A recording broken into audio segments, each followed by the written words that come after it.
Okay, stand back, stand back! We've got a dangerous amount of tech news coming through. What?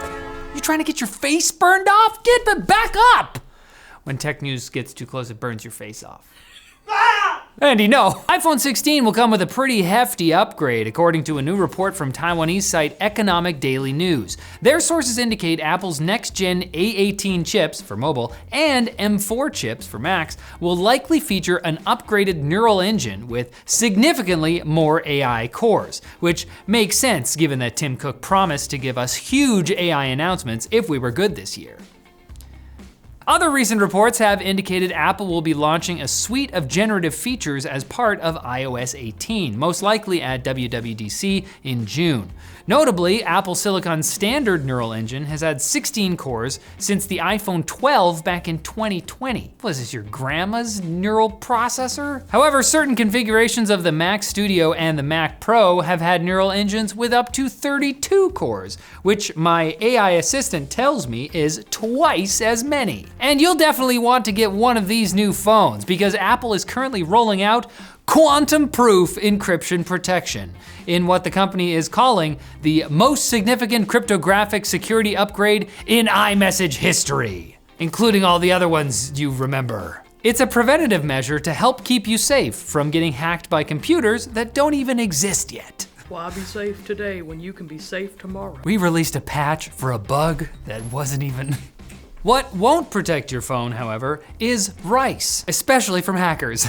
According to new guidance published by Apple Support, who recommend leaving your phone to dry somewhere with decent airflow, rather than shoving it in a sack full of edible grain, which might get into the device and damage it. I, however, would like additional clarification. What about oatmeal? Barley? Quinoa? You're just showing off about how many grains you know. Grits! What'd you say, Ritz? Grits! What if I put a fan in with the rice? Is that enough airflow? The European Commission has announced a formal investigation into whether TikTok is out of compliance with the Digital Services Act, specifically when it comes to the protection of minors and potentially addictive design features. TikTok will be the second platform investigated under the DSA following Twitter, which drew the Commission's ire in part because they have a moderation team that's barely even big enough to staff and control a large Waffle House. But they try. Both TikTok and Twitter are potentially in trouble with the EU over failure to meet the DSA's standards for advertiser transparency and access to research data. But TikTok has received far more attention for the harm it might pose to children and adolescents because Twitter is for old people. I feel attacked. Guys, we have to make more TikToks. We don't make any right. According to an EC press officer speaking to Ars Technica, the commission suspects TikTok of failing to ensure its default settings will appropriately protect the safety and privacy of minors, as well as neglecting to properly assess the risk of 13 to 17-year-olds pretending to be adults on the app, which is less of a risk and more of a certainty. But TikTok is far from the only company in Europe's bad books, as the EU will reportedly be fining Apple around 500 million euros next month, following an antitrust probe into a formal complaint from Spotify that Apple was using its platform to preference its own music streaming service. This is so sad. Siri, play Despacito.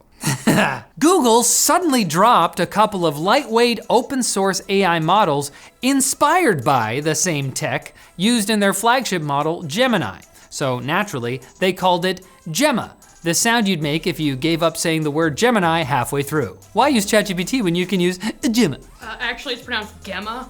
Is it? No. Okay. Google says Gemma 2B and 7B can be run locally, do better than larger models on key benchmarks, although we've heard that before, and are part of what DeepMind CEO Demis Hassabis calls the company's long history of supporting responsible open source and science, which apparently did nothing to stop OpenAI from snagging the AI crown. But hey, sure, you know, whatever. Although, if ChatGPT continues occasionally losing its damn mind, as it did early this morning, Google may have a shot. Reports flooded in from ChatGPT users about getting responses that were everything from overly verbose to full-on gibberish, until OpenAI correctly diagnosed and fixed the bug in about 24 hours. This follows OpenAI having to step in after widespread reports of its chatbots slacking off around the holiday season.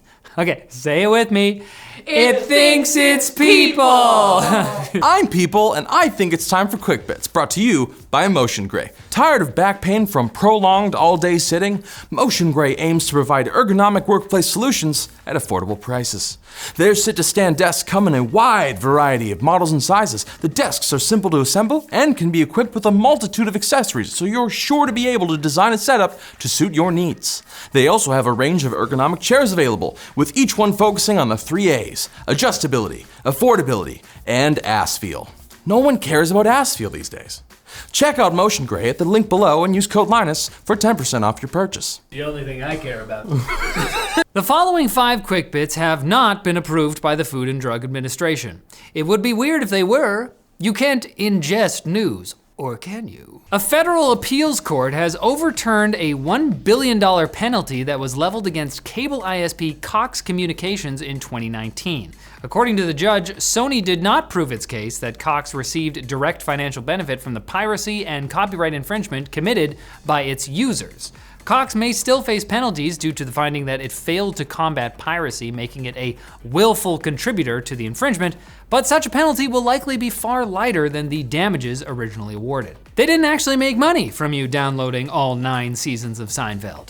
They just stood there and watched it happen. Great finale. Elon Musk claims the first Neuralink patient can already move a computer mouse with their mind, a sentence that would be way more impressive if it didn't include the word computer. While Musk has stated patient A can move a mouse around the screen just by thinking, that's really all anyone knows at this point. This has caused concern among some researchers who believe the public deserves a bit more transparency because people care deeply about their brains. With their brains. Using their brains. Yeah, I care deeply about how my soy boy brain is completely incapable of telekinesis. Hurry it up, Elon, I wanna be a Jedi. Survivor. A coalition of AI experts, academics, and industry executives, including deep learning pioneer Yoshua Bengio, have published an open letter calling for more regulation and safeguards for deepfakes. According to the letter, which currently has over 600 signatures, the rapid advancement of deepfake technology means that they have become a common element of fraud schemes, disinformation campaigns, and non-consensual sexual imagery. Honestly, it's tragic to see people using AI to impersonate and deceive people when they could instead be like Will Smith, who commemorated last year's viral AI monstrosity by pretending to be a machine-generated version of himself eating spaghetti in the worst way possible. I call it a shallow reel deepfake. Y'all better watch yourself. Taylor Swift's gonna hunt you for sport. Last week, 13,000 owners of Wyze home security cameras were able to see images, and in some cases video, from cameras that weren't theirs due to a bizarre glitch. Even worse, a similar issue occurred just 5 months ago. In an email, Wyze referred to this newest incident as a security issue that occurred due to a third-party caching client library the company had started using. Like they did 5 months ago, Wyze said they made changes to their system so that something like this never happens again.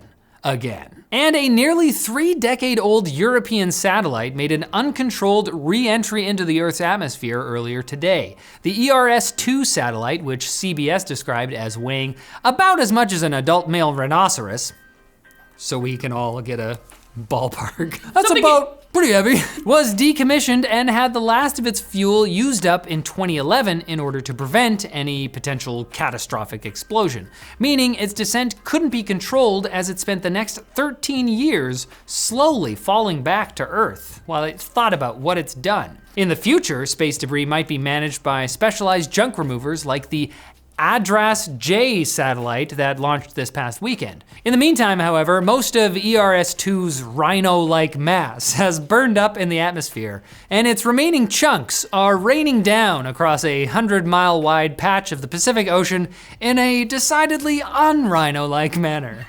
And also unlike a rhino, you should come back on Friday for more tech news. I mean, hey, no offense if you're a rhino, I don't know if it'd be really your kind of thing. We don't have a rhino section in the demographics of, rhinos are cool, man.